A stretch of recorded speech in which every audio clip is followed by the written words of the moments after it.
Mis amados hermanos, Dios les bendiga, que el Señor, el Todopoderoso, les esté bendiciendo a todos. Aquí estamos nuevamente agradecidos del Señor por esta grata oportunidad de estar de nuevo con ustedes a través de nuestro canal de YouTube oficial de la Iglesia, Iglesia Filipenses 4:8 oficial, y este es su espacio Tierra Fértil.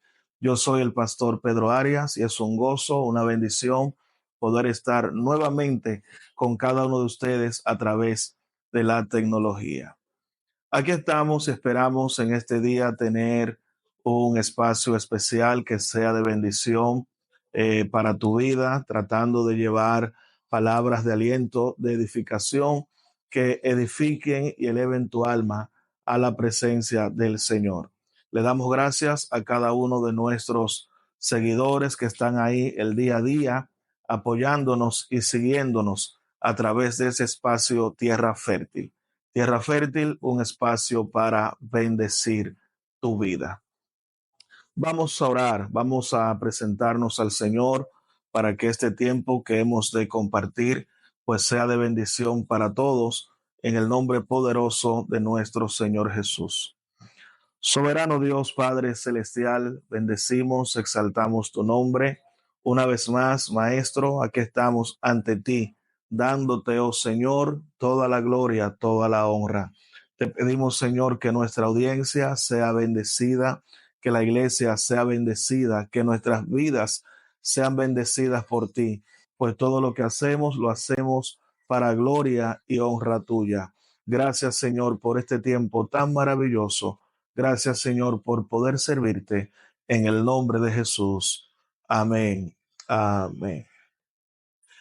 Aquí estamos y en este día, pues tengo la dicha, el honor y la bendición de compartir un tiempo especial, un tiempo de bendición, un tiempo maravilloso.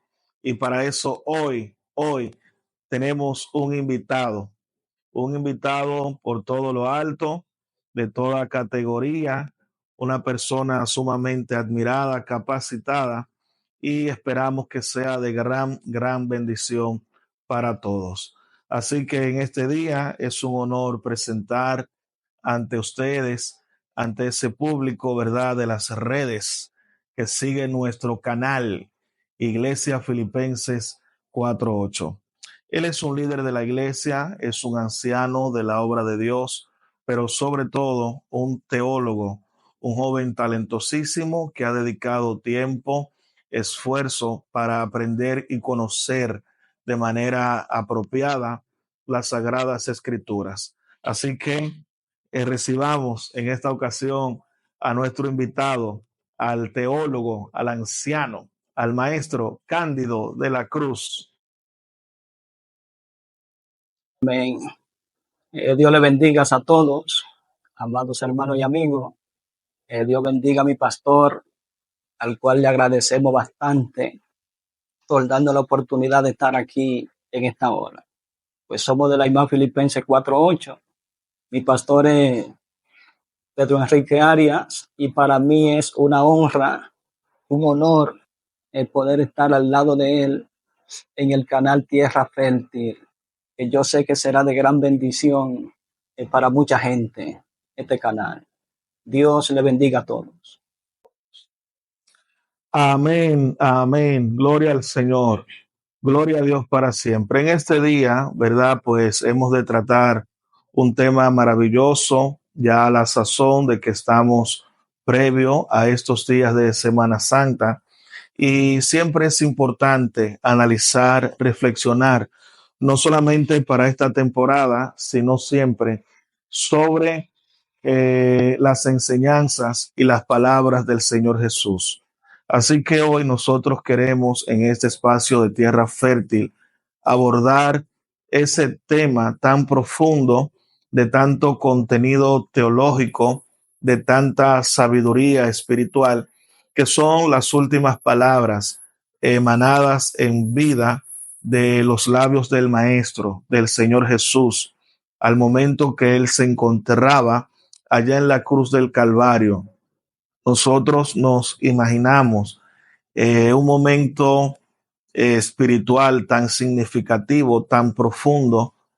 ¿Qué pudo sentir el maestro? ¿Cuáles fueron las razones de esas palabras?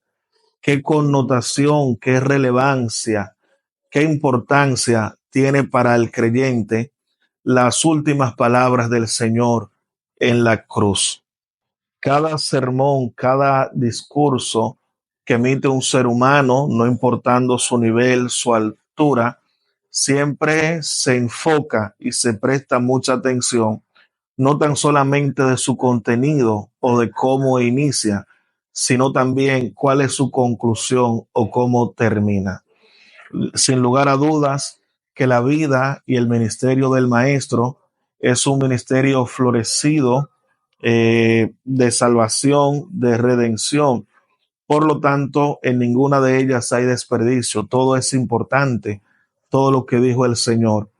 Pero en un momento es importante enfatizar, hacer un enfoque a cuáles fueron sus últimas palabras. ¿Qué expresó el maestro en la cruz en sus últimos momentos de vida, la vida física, la vida humana? Eh, es difícil quizás poder interpretar tan profunda connotación, pero aquí estamos.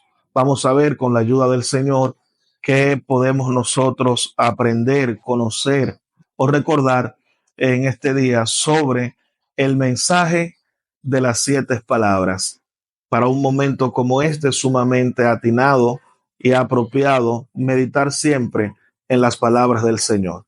Así que adelante, ya hemos orado al Señor y así entonces hacemos la entrada y damos inicio de la palabra a ese teólogo, superintendente local de escuela bíblica, graduado de instituto bíblico, director general de escuelas bíblicas del Concilio de Iglesias Misioneras Asamblea Cristiana y a la sazón terminante de teología de término, estudiante de término de teología.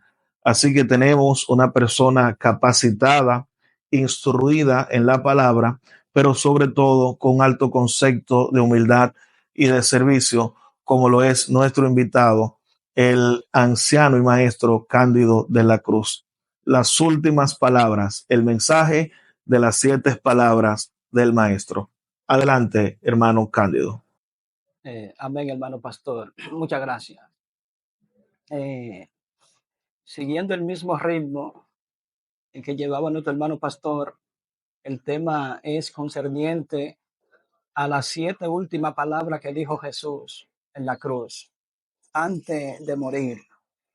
Algo que debe llenarnos a nosotros de connotación y poder analizar qué fue lo que sintió el Señor, el Maestro, en la cruz a la hora de su muerte, hablando ya en la parte humana como hombre. Sí, porque las 7 palabras, cada una trae una connotación y un significado, pero a la vez, hermano pastor, nos deja una enseñanza tanto a los discípulos que estaban ahí como a nosotros que le seguimos. Al hablar de 7, es un número, tiene un significado muy importante. Y dentro de su significado bíblico, lo que es la teología bíblica, el número 7 lo que significa es plenitud, completo. Entonces ya la plenitud viene del griego plero, que lo que quiere decir es lo que está lleno, lo que está rebosado. Entonces, dentro de las expresiones que Jesús dijo, vamos a encontrar una donde él dijo, consumado es. O sea que al él decir consumado es, está diciendo que ya todo está cumplido, que se llenó, que está rebosado. O sea que las profecías que habían tanto en el Antiguo Testamento como en el Nuevo Testamento acerca de él, ese día llegaban a su cumplimiento. Amén. Muy profundo, extraordinario. Es decir, ¿verdad? A modo de introducción, como dice el maestro, es como cuando se agota un ciclo que previamente ha sido programado. Entonces el maestro, al afirmar en la cruz del Calvario, con la expresión consumado es, categóricamente está afirmando que el propósito, el plan de redención que había sido diseñado en el cielo, por la cual él se humanó, haciéndose, según el libro de Filipenses, semejante a los hombres, y estando en la condición de hombre, se humilló a sí mismo, haciéndose obediente hasta la muerte y muerte de cruz. Entonces hay un momento que, por decirlo de alguna manera, ese programa de redención, ese plan de salvación, al maestro sufrir la experiencia de la muerte en la cruz, se estaba completando en el diseño divino. Sumamente importante, profundo.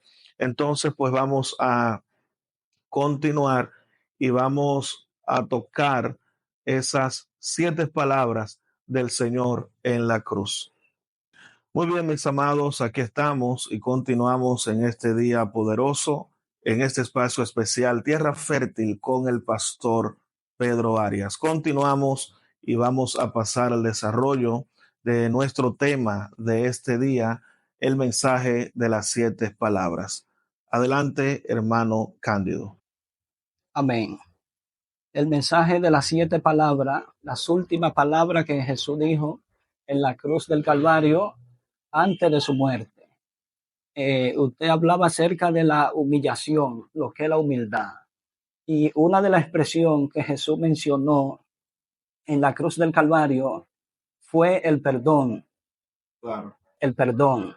Wow. El Evangelio, tanto de Mateo como Lucas, en los Evangelios se encuentra la humillación y la exaltación de Cristo, de cómo lo golpeaban, cómo se burlaban de él, cómo lo maltrataban, y sin embargo, él tuvo la oportunidad de decir, Padre, perdónalo, porque no saben lo que hacen. Entonces, las 7 palabras se encuentran registradas en los 3 evangelios. Ahora, no están en un orden cronológico. Correcto. Vamos a encontrar 3 en el evangelio de Lucas, 3 en el evangelio de Juan y una en Mateo, paralelo con Marcos.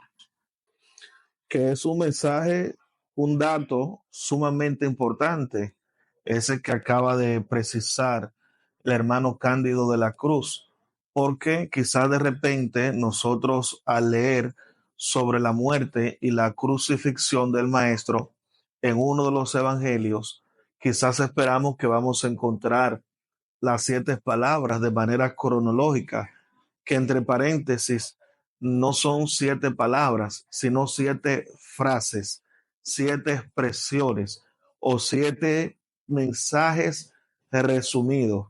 Cada una de esas palabras lleva un mensaje intrínseco, impreso por sí mismo. Entonces el hermano ha dicho, ¿verdad?, sobre la primera expresión o la primera palabra que trata sobre el perdón. Esa se encuentra en el evangelio de Lucas, capítulo 23, versículo 34, donde Jesús, aún siendo ya expuesto a la muerte y maltratado por los que estaban ahí burlados, le dice a su Padre Celestial, Padre, perdónalo porque no saben lo que hacen. O sea, lo que Jesús está transmitiendo ahí, ellos no saben que están crucificando al que vino a ofrecerle la vida, al autor. Por eso en una ocasión dijo, aquí yo pongo mi vida. No es que nadie me la quita, sino que yo la doy, porque Jesús es el autor y consumador de la vida. Pero desde la cruz, aún en la postremería de su muerte, nos enseña el perdón, que debemos perdonar, así como Él perdonó a aquellos que lo crucificaban en la cruz del Calvario. Correcto, correcto, así mismo. Y pienso de manera muy personal que Jesús está encarnando y asumiendo un vivo ejemplo del mensaje que Él nos vino a traer, porque el Señor vino a ofrecernos el perdón de los pecados, algo que es sumamente difícil para el ser humano. Sin embargo, el ejemplo divino del Maestro, el modelo que Él presenta, lo está encarnando en sí mismo, porque a sus verdugos que le maltratan y le están cegando la vida, entonces el Señor exclama y dice de lo más profundo de su alma: Señor, perdónalos porque no saben lo que hacen. El perdón divino no tiene condiciones, sino solamente creer. De repente cualquiera pudiese pensar, bueno, pero ¿cómo es posible que luego de haber pecado, de haber faltado o de haber vivido de espaldas a Dios, tendré yo condiciones para recibir el perdón? ¿O puede el Señor perdonar a tal pecador? Sin embargo, el Señor ahí mismo deja sentado y puesto, por ejemplo, el contenido del Evangelio, del mensaje divino, del plan perfecto, inalterable de Dios, que consiste en perdonar al ser humano de sus pecados. Por lo tanto, en ese primer mensaje o la primera expresión, la primera palabra, entonces el Señor dice: Padre, perdónalos porque no saben lo que hace. En resumen, es el mensaje del Evangelio: perdonar y salvar a las almas perdidas. Ya en una segunda expresión o segunda frase encontrada en Lucas capítulo 23 versículo 43, Jesús le da la oportunidad de salvación a uno de los ladrones que estaba crucificado ahí con él. Wow. Sí, hubo uno que se burlaba de él. Sálvate tú y sálvanos a nosotros también. Sin embargo, hubo uno que se arrepintió desde la cruz. Sí, Este sí. hombre no ha hecho nada malo. Sí, nosotros sí estamos aquí por una causa, pero él no. Y le dice: Señor, cuando esté en tu reino, acuérdate de mí. Y el Señor le dijo: desde hoy estará conmigo en el paraíso. Wow. O sea que ese triunfó, porque es que Jesús lo que vino a buscar personas que vengan al arrepentimiento para él otorgarle la vida eterna. Profundo, ¿verdad? Esa explicación del hermano Cándido. Pues decir, desde hoy estarás conmigo en el paraíso. Es decir, que la gracia se alcanza por la fe y el perdón no se hace esperar. No hay un programa de admisión. Usted desea aplicar para una institución, para una empresa, y previamente usted tiene que hacer una entrevista o llenar un formulario. Sin embargo, la gracia de Dios se ha manifestado para salvación a todos los hombres y el Señor la pone en evidencia. Un ladrón es una acción despreciada por todos y no es agradable cuando uno es víctima de un robo que le quitan lo propio. Sin embargo, para que sea evidente de manera categórica, pues el maestro, a todas luces, ¿verdad? A ese malhechor, a ese ladrón, que aún en ese último momento, vale decir, en ese último instante de su vida, reconoció su condición y exclamó al Señor, clamó a Dios. Y al decir: Señor, acuérdate de mí cuando estés en tu reino, entonces el Señor inmediatamente, de manera instantánea, pues ahí el Señor le otorga ese perdón al decirle: de cierto os digo, desde hoy estarás conmigo en el paraíso. Amigo, si no eres creyente, si no has entregado tu vida a Cristo, no necesitas más que la fe, que creer, acercarte al Señor y decirle también al Maestro: acuérdate de mí que soy pecador. Adelante. Ya en lo que es la tercera frase o la tercera palabra del mensaje transmitido de Jesús desde la cruz, Jesús parece que vio a María, su madre, y a Juan que estaban juntos. Y aún asumiendo lo que es la responsabilidad familiar de un hijo hacia una madre y una madre hacia un hijo, le encarga a María a que se acerque a Juan y a Juan a que cuide a María. Y le dice: mujer, he ahí tu hijo. Y a Juan, a su discípulo, al discípulo que amaba, le dice: hijo, he ahí tu madre. Y desde ese entonces, María se quedó bajo la protección de Juan. Y hay alguna tradición que enseñan que María fue sepultada en Éfeso. O sea que sí, estuvo muy cerca de Juan, porque Juan fue el último de los apóstoles, el que murió. Entonces el Señor le hace ese encargo. Madre, he ahí tu hijo. Hijo, he ahí tu madre. O sea, le dio la facultad para que ambos se cuidaran. Una pregunta.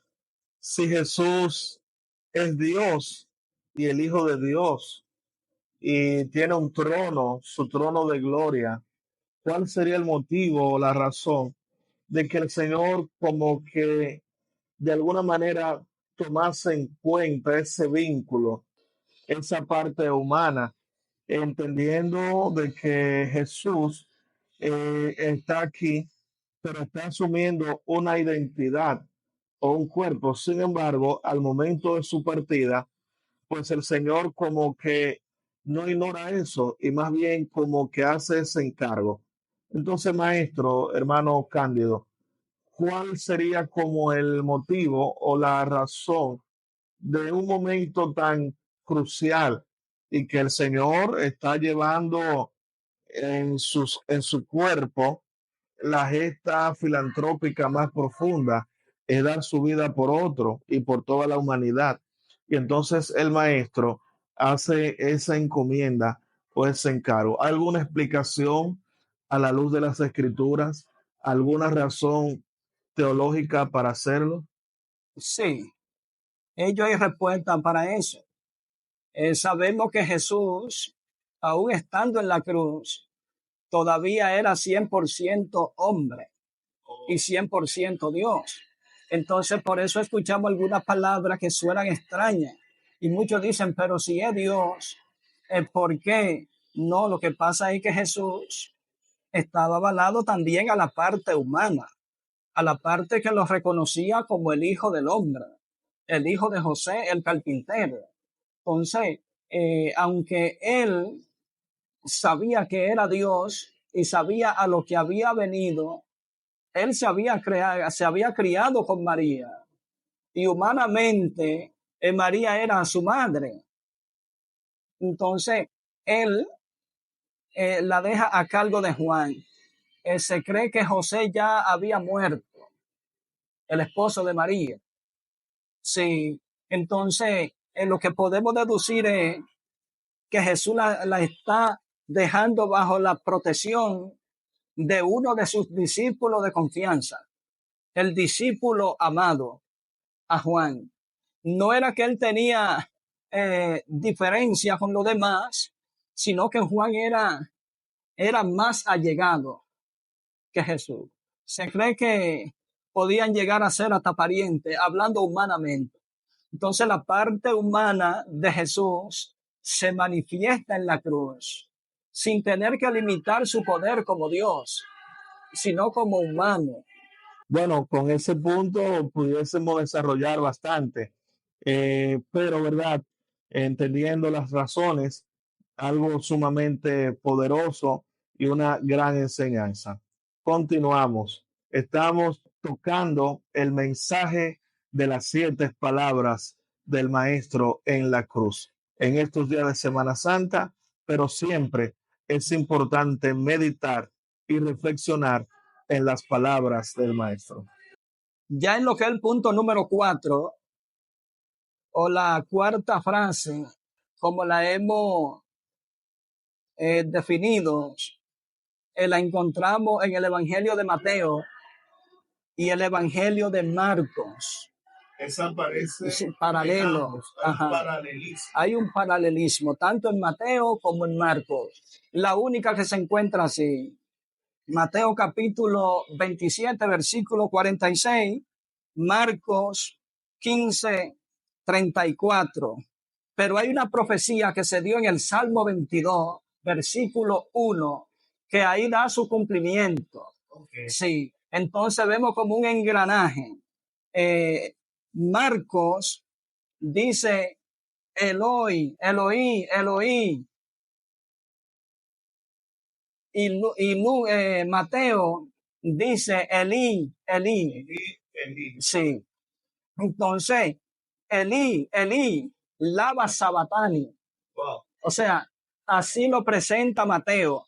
Marcos lo presenta Eloí, Eloí, lava sabatani, que lo que quiere decir es, Dios mío, ¿por qué me ha desamparado?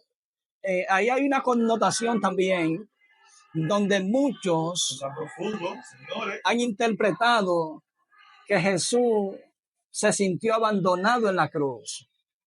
Jamás podemos limitar el poder de Cristo como Dios. Siempre hablamos de lo que fue su naturaleza humana. Correcto. Sí. Recordemos que cuando él fue al Getsemaní, figurativamente, la Biblia enseña que su sudor caía como gota de sangre. Porque es que la parte humana, cuando se va acercando a la muerte, a su etapa final, se aflige. Entonces, Jesús dice la expresión en hebreo, Elí, Elí, lava sabatami. Eso es hebreo. Sí. Dios mío, ¿por qué me ha desamparado? Hay un punto importantísimo junto con eso que el maestro acaba de exponer, y es que en Jesús se da la dualidad o el binomio tanto de lo divino como lo humano. Y en ciertos pasajes de las Escrituras es determinante entender cuando se manifiesta la parte divina, la autoridad divina que estaba encarnada en el Maestro en su ministerio terrenal aquí en la tierra, valga la redundancia. Esa, por un lado, es la parte divina. Y como ha dicho el Maestro, entonces también el Señor era poseedor físicamente de un cuerpo. Por lo tanto, quiere decir y significa que también asumió la parte humana. ¿Qué sucede? Jesús viene con una misión, con un propósito definido, establecido, que es la redención de todos nosotros, salvar a todos los pecadores, de los cuales yo soy el primero, dice el apóstol Pablo. Ahora bien, Jesús viene a enfrentar la tentación humana, el pecado, la concupiscencia, todo lo que nos pueda a nosotros arrastrar, pero viene a hacerlo en un cuerpo humano, es decir, la derrota de de Satanás, del enemigo y el sistema pecaminoso que separa al hombre con Dios, el Señor no lo enfrenta como divino, porque el Señor viene en representación de la creación, es decir, de todos nosotros que somos sus hijos, pero no somos ángeles, somos seres humanos. Entonces el Señor se pone en lugar nuestro como humano, como hombre, como persona. Y entonces esa batalla espiritual Jesús la desarrolla y enfrenta al enemigo como hombre. En ese momento, como bien afirma el maestro, no podemos dudar del poder del maestro o que el Señor literalmente se apartó de él. No. Ahora bien, como humano, en la parte humana está esa expresión, la exclamación. ¿Por qué?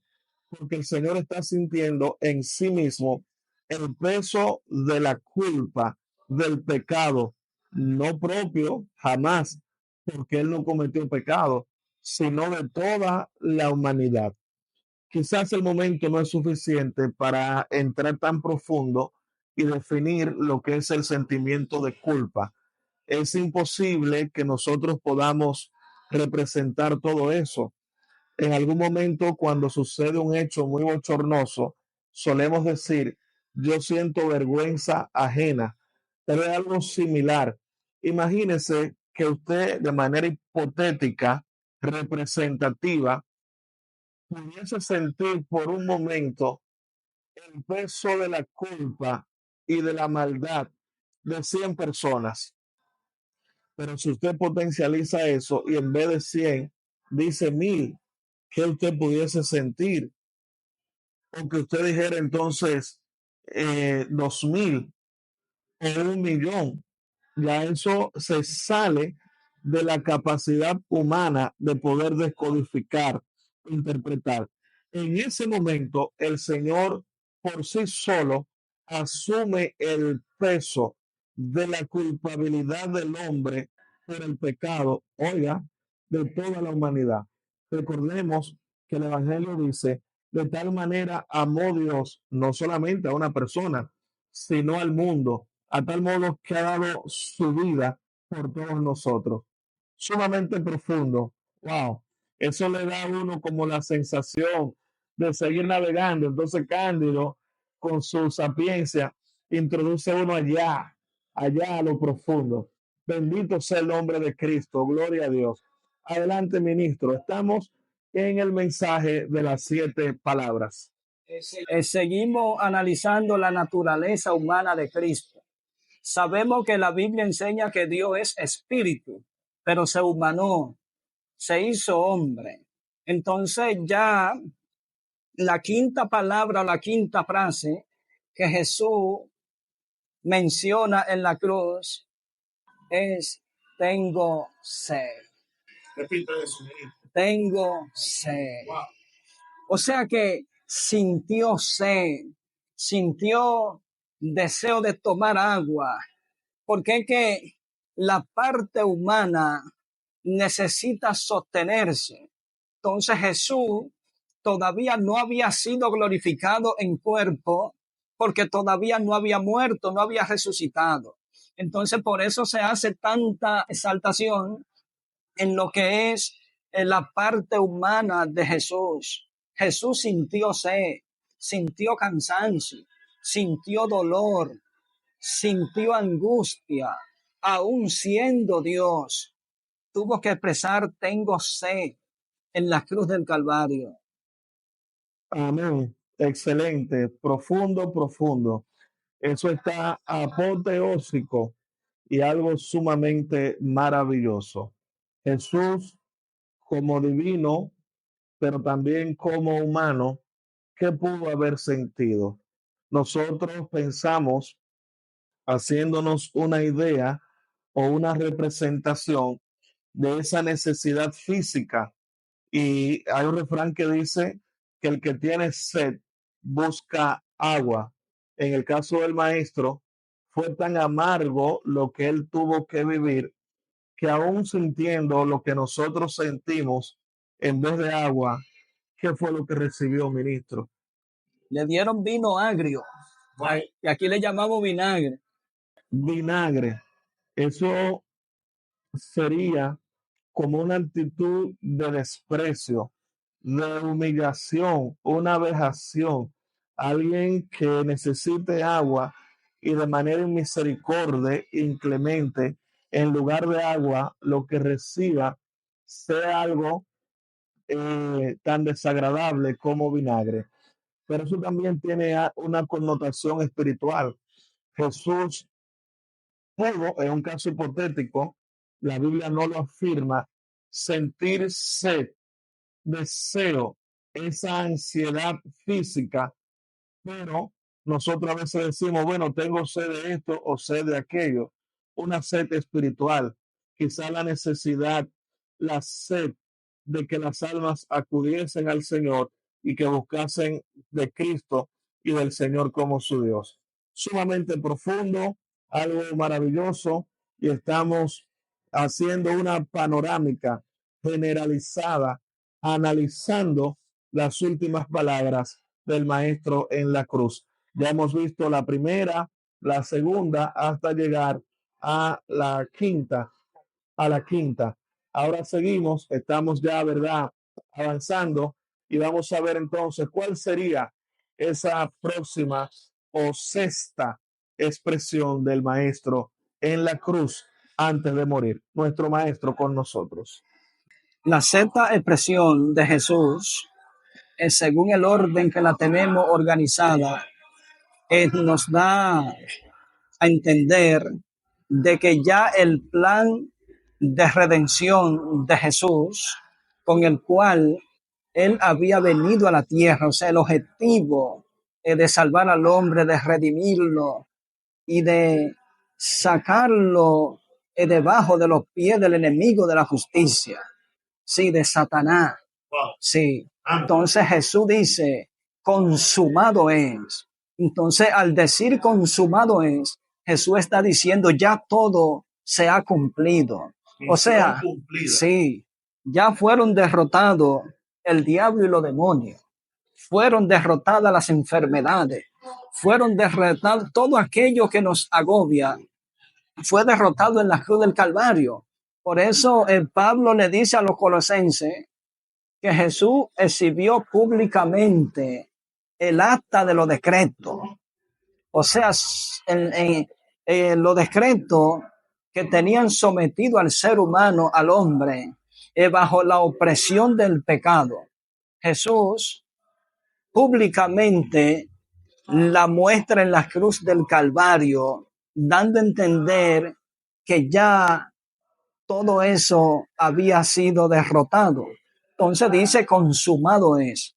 O sea, ya se cumplió el plan de redención que Dios tenía desde la eternidad, desde su presencia. Gloria a Dios. O sea, su plan predeterminado que Dios había diseñado para salvar al hombre, para salvar a la humanidad del pecado. Por eso Cristo tuvo que venir y derramar su sangre en la cruz del Calvario.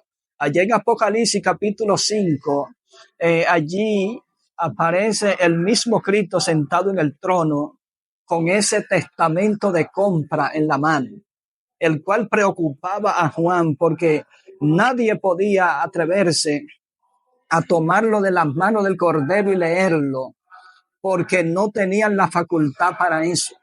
No tenían la facultad. Solamente el pariente más cercano del ser humano podía redimirlo, podía salvarle, podía rescatarle del pecado.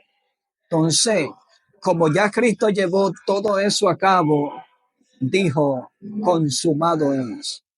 Ya todo se ha cumplido. Eso que acaba de decir el maestro Cándido de la Cruz, eso indica entonces que terminado en la persona de Cristo, el diseño divino del plan de la redención, se daba por sellado el propósito y el objetivo por el cual el maestro vino a la tierra. Es decir, entonces no se necesita nada extra o adicional, porque cuando el Señor dice consumado es como en un caso hipotético, alguien está con un pariente ingresado en un hospital y de todo lo que han hecho, todo lo que le han puesto o le han quitado, hay una factura que está pendiente ahí. El paciente le trabajaron y están los honorarios médicos y todo, pero se necesita de uno que pague para poder, para poder redimir. Esa es la idea, para darle de alta. Nosotros estábamos presos con una sentencia que ninguno podíamos pagar. Entonces, cuando el maestro dice consumado es, él está en un caso hipotético firmando el pago que ninguno de nosotros podíamos pagar. Ay, santo. Como cuando se emite un cheque de alta gerencia. ¿Cuánto que te debo? Eso como que pone a uno, ¿verdad? Como medio suntuoso. Dime, ¿cuánto que te debo? ¿Cuál es el problema? Ese es el problema. Ok, yo no lo puedo pagar, pero tengo mi papá, tengo mi padre, tengo a alguien que ha asumido en mi lugar esa deuda. Entonces el maestro, eso es profundo, hermano. Cuando el maestro dice consumado es, está sellando una patente de garantía y emitiendo un cheque en el reino de los cielos con fondo, con garantía y diciendo todo el pecador, venga, cóbrese de ahí porque he pagado la deuda. Consumado es.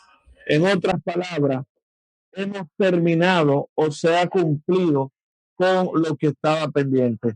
Profundo es el suministro. Y es tan así que para pagar esa deuda no apareció uno allá arriba en el cielo, Wow. no apareció otro aquí en la tierra, ni aún debajo de la tierra. Wow. Sí, solamente Jesús era el clasificado para eso, quien tenía el derecho de redimir al hombre, al ser humano que había creado. Entonces ya finalizando con la séptima palabra o la séptima frase, ya Jesús, habiendo cumplido su plan de redención y lo que hemos venido analizando, entonces entrega su espíritu y dice: Padre, en tu mano encomiendo mi espíritu. Y expiró, o sea, murió. Pero eso no se queda ahí, sino que al tercer día Jesús resucitó, no como muchos han interpretado, que creen que Jesús muere todos los años para Semana Santa. Sí, muchos creen que ya todos los jueves santos Jesús muere, creen que lo sepultan el viernes y también creen que el domingo entonces resucita. Jesús resucitó una sola vez y está vivo, sentado en su trono, esperando que todos los pecadores se arrepientan y se conviertan a Él para darle vida eterna. Amén, así es. Entonces, ministro, es valedero que el creyente, que el cristiano, conforme a las escrituras, no ligándolo a una tradición o a una costumbre, porque quienes lo hacen, de cierto modo, lo hacen de una manera ignorantemente. Pero el cristiano, conocedor de las escrituras, que conoce la palabra, puede y debe conmemorar el hecho de la muerte y la resurrección de Cristo.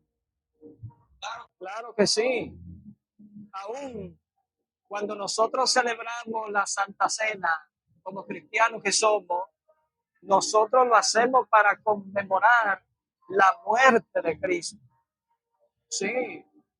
Ahora, cuando ya se toma como tradición, como un sistema de que Jesús muere todos los años y resucita todos los años, entonces ya ahí caemos en un paradigma, en el error, porque Jesucristo resucitó una sola vez para siempre. Eso debemos recordarlo siempre, porque su resurrección es la esperanza de la nuestra cuando partamos de esta tierra con Él. Es decir, entonces, que eso tiene mucho que ver con el nivel de conciencia y de madurez espiritual con que una persona asuma o memorice el hecho de la muerte de Cristo. Porque sí es cierto que Cristo murió y resucitó, pero la propia palabra lo establece de una vez y por todas, para cargar el pecado de muchos. Sí, no es una repetición. El maestro no muere cada año. Nosotros no celebramos una muerte, una resurrección anual. Nosotros hablamos de una, que fue de la que se produjo allá en Jerusalén hace más de 2000 años. La gente que te explicaron que es sabroso, alegre, chévere. Entonces, ha asociado eso a las habichuelas con dulce, que tampoco es pecado. Si usted le da su habichuelita, se la puede comer, pero tenga cuidado de hacer una liga, una mezcla, porque eso le puede traer guerras y rumores de guerra. Así que, mis amados, es una bendición y ha sido un gozo, un placer maravilloso estar con ustedes. Hemos disfrutado a plenitud de este espacio y las enseñanzas de nuestro amado maestro, ministro Cándido de la Cruz. Así, sus últimas palabras. Muchas gracias por estar con nosotros. Les invitamos a que se anoten al canal de YouTube Tierra Fértil con nuestro amado pastor Pedro Arias, que yo sé que será de gran bendición. Dios le bendiga mucho. Bye bye. Hasta la próxima. Bendiga, que el Señor les continúe bendiciendo. Muchísimas gracias a nuestro hermano Cándido de estar aquí haciendo una exhibición de capacidad, de conocimiento, de dominio de las escrituras, que sin lugar a dudas, pues de eso estamos seguros. Ha sido un honor y esperamos que siga con nosotros. Yo soy el pastor Pedro Arias y has compartido con nosotros Tierra Fértil, un espacio para bendecir tu vida. Hasta la próxima. Bendiciones. Bendiciones.